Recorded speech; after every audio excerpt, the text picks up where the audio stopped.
دنیا میں جیتنے کی 2000 وجوہات ہو سکتی ہیں، لیکن ہارنے کی صرف ایک وجہ ہوتی ہے اور وہ ہے ہار۔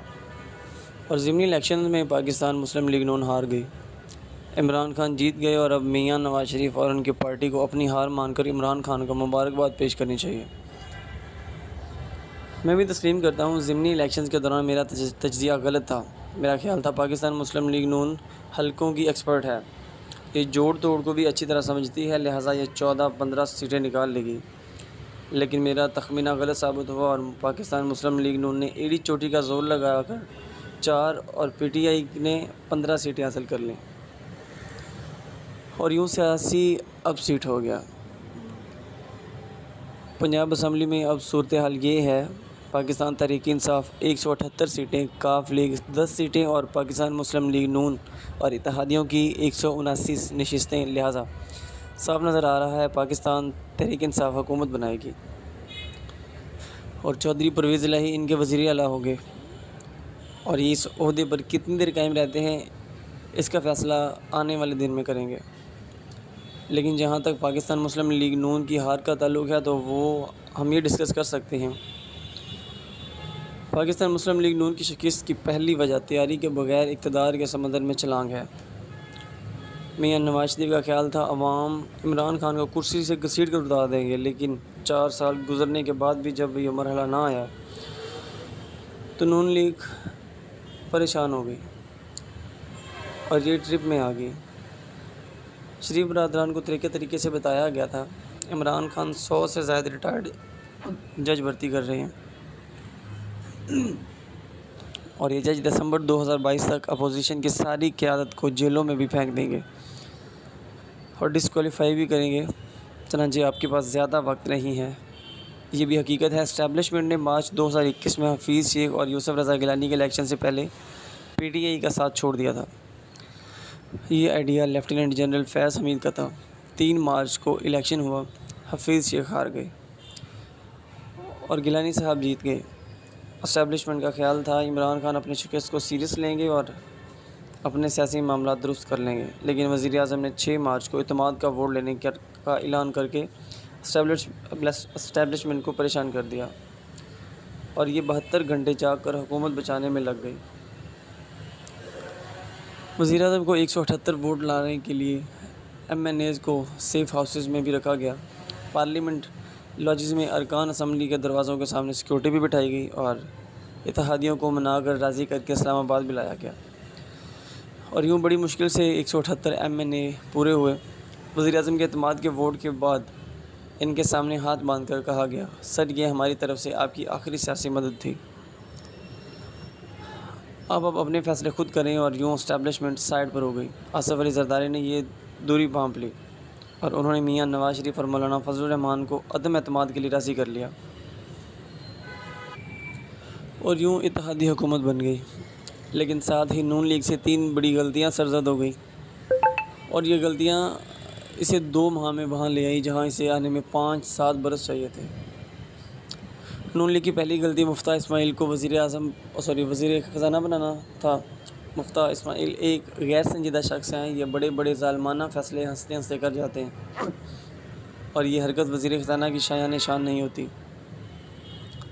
یہ 30 اپریل 2021 کو فیصل وابڈا کی خالی سیٹ سے بھی ہار گئے تھے اور یہ اس وقت حلوہ قسم کی سیٹ تھی، لیکن مفتاح اسماعیل نے ارب پتی ہونے کے باوجود اپنے الیکشن پر 1 کروڑ روپے بھی خرچ نہیں کیے تھے۔ یہ بینر اور پوسٹر تک دوسرے لوگوں کے پیسوں سے بنواتے اور لگواتے رہے۔ پارٹی نے انہیں مئی 2019 میں سندھ کا جنرل سیکرٹری بنایا تھا اور انہوں نے چند ماہ میں پورے سندھ سے پارٹی کی تمام جڑیں صاف کر دیں۔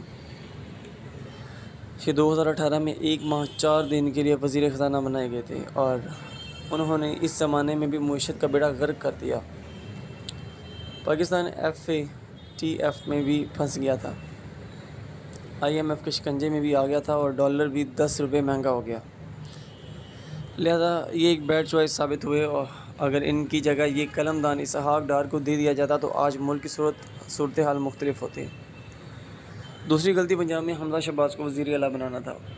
یہ درست ہے، حمزہ شہباز حلقوں کی سیاست سمجھتے تھے، لیکن اس کے باوجود والد کا وزیر اعظم اور بیٹے کا 12 کروڑ کے صوبے کا وزیر اعلیٰ ہونا لوگوں کو ہضم نہیں ہوا۔ پارٹی کے اندر سے بھی ٹھیک ٹھاک مخالفت سامنے آئی۔ میاں نواز شریف بھی یہ نہیں چاہتے تھے، لیکن رانا ثناء اللہ نے انہیں راضی کر لیا اور یہ فیصلہ بعد ازاں غلط ثابت ہوا۔ اور تیسری غلطی عمران خان کے بارے میں غلط اندازہ تھا۔ اتحادی حکومت کا خیال تھا کہ عمران خان کی واحد طاقت اسٹیبلشمنٹ ہے اور یہ اس کے پیچھے سے ہٹ چکی ہے۔ چنانچہ اب کاغذی ہو چکے تھے، مگر یہ اندازہ غلط ثابت ہوا۔ عمران خان نے اپنی لائن اینڈ لینتھ تبدیل کر دی اور یہ بڑی تیزی سے اپنی جگہ بناتے چلے گئے۔ میرا ذاتی خیال ہے اتحادی جماعتوں بالخصوص نون لیگ کو اقتدار میں نہیں آنا چاہیے تھا۔ عمران خان نے جنرل باجوہ کے ذریعے اپوزیشن کو 7 اپریل کے عدم اعتماد واپس لینے اور بدلے میں قومی اسمبلی توڑنے کی پیشکش کی تھی۔ آرمی کے چیف اور D G I S I نے اسلام آباد کے بی میس میں اپوزیشن کو 5.5 گھنٹے سمجھایا تھا، لیکن خالد مکسی، شاہ زین بگٹی اور ایم کیو ایم نہیں مانی تھی۔